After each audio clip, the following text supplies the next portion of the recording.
You guys have talked about and we've had the discussions about the issue with the transfer portal, not ideal that the tournament's going on, and, you got this whole thing opening up. Just open it up right during the tournament, huh? Tom Izzo was asked about it in talking with the media and his preparation for his Sweet 16 matchup, and it sounded something like this. Again, I'm going to apologize to you, but I am ticked off that you asked me that right now, because I think you just cheated me. So if I keep talking, I cheat my players, and I'll cheat myself before I'll cheat my players. So, you got another question about the transfer portal? I can lift you a lot of schools you can call and ask them. They might have the better opinion than me. All right, let's get back to some good things. That's not insulting. I'm not mad at you. I mean, I kind of am, but I'm not really. But I think you should know me well enough. But I learned from Stephen A. and you have the right to ask the question. I think it's ridiculous that the NCAA or any other entity put these two things together, is that people like you have to ask these questions, and I value that you have to ask them. And I do get upset when, people are talking to our kids about them. Kids got to do what they got to do, and they're really not doing what they got to do. They're doing what their parents or their agents are telling them to do, because they still got to go to practice, go in the same locker room unless they leave the team. And I think that's insane. I think it's disgusting. But, that's my own personal opinion. We will always have an eye on the transfer portal. So there was Tom Izzo, the Michigan State. I totally agree with him, too. It puts these kids and these universities in such, compromised positions, man. Here's what I don't going understand. through this tournament. Jeez. Don't they have control over this? The NCAA sets up, for example, these windows. And there's been some critics who have said that you can call mid-majors or however you want to categorize some of the basketball teams, but especially the schools that don't have a football program, so basketball is their major sport.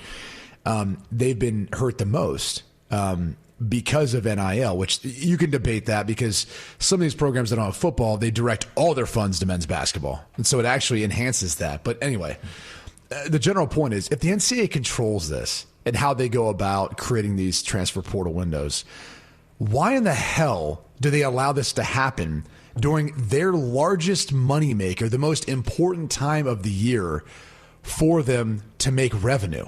It doesn't make any sense at all. It doesn't make sense. No. And even for football to have two, it's hard for me to understand how there could be so many flaws in the decision-making of the NCAA and really all parties involved, all the adults in the room that create the college football calendar as well. When you have a professional model. We are moving from an amateur model to a professional model, and we're doing it seems like, at a painfully snail's pace.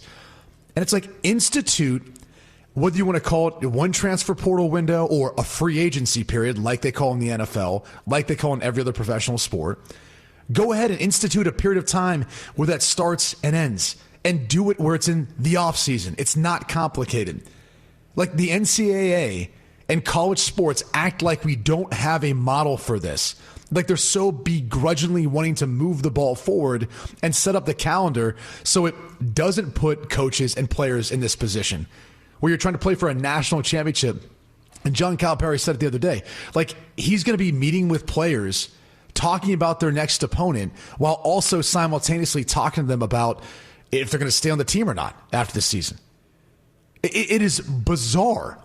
It's like getting into the playoffs, and NFL teams are already having the following year's negotiations to whether or not that player is going to sign back in free agency or what they're going to do. It doesn't make any sense. And I just, again, we have models that are set up to avoid these sorts of issues. It's amateur hour with the NCAA and all parties involved who are part of the decision-making process, the calendars that involve, that allow the transfer portal to exist in the window that it does in men's basketball and women's basketball for that matter, and the windows that exist for college football. The fact that you have two is ridiculous. I mean, there's a better way to do this. Is it incompetence? Is it they didn't think about it?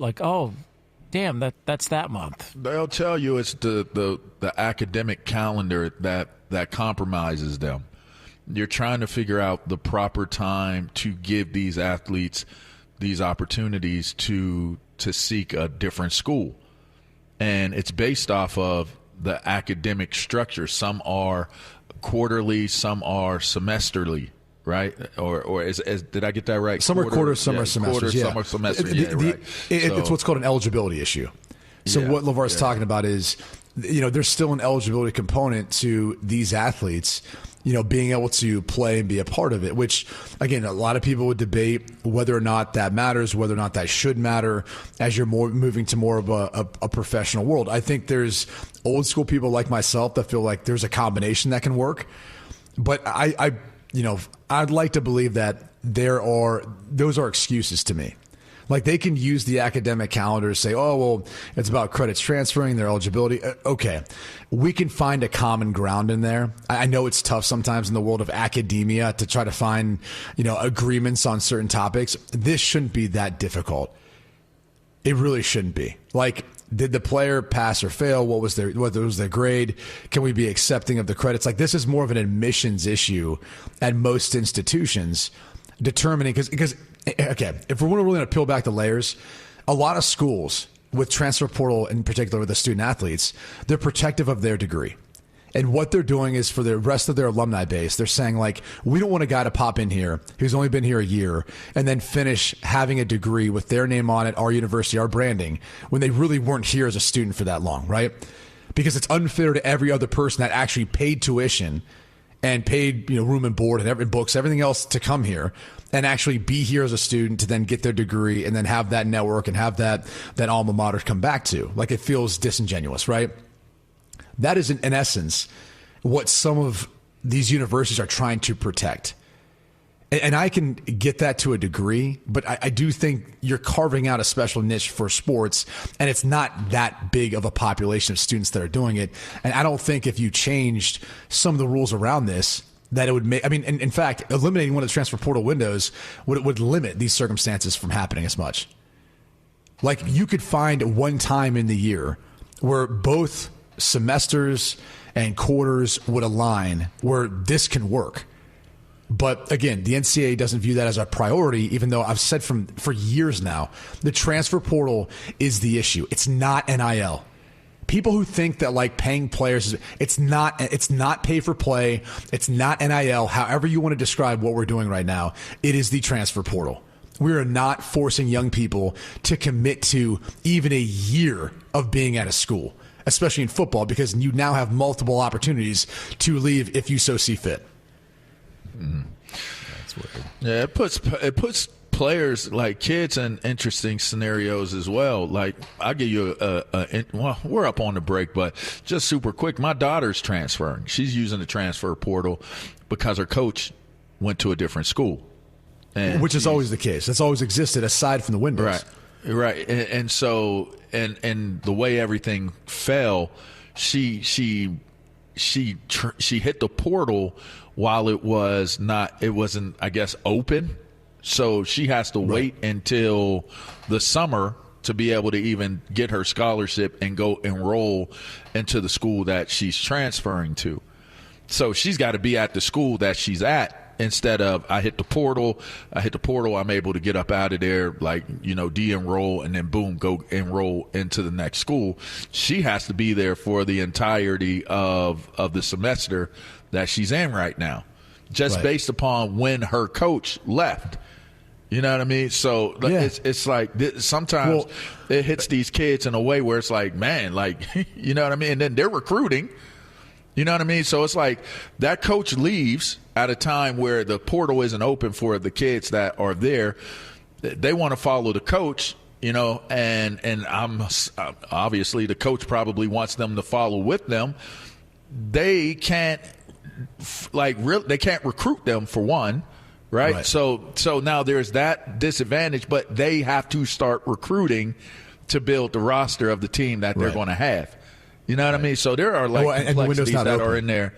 And the window's not open. The window's not open for them at that new school because it's closed. Correct. Right? It's only open for that school. But I'm going to go back to the academic issue because I'm going to give you one example. a family moves in high school. A kid ends up moving in February or March, right, of that spring. Do you think the school district that he moves to is like, nope, can't accept him. Got to wait until next year. He's got to sit out of school for the next few months, right? No, they accept him. They enroll him. They figure out a way of making it work. Like, that's just one example that we do at a high school level or junior high level or whatever else you want to talk about, where that happens frequently, and we figure out a way of making it work. Like, this isn't that complicated, but we sure as heck find a way to make it complicated.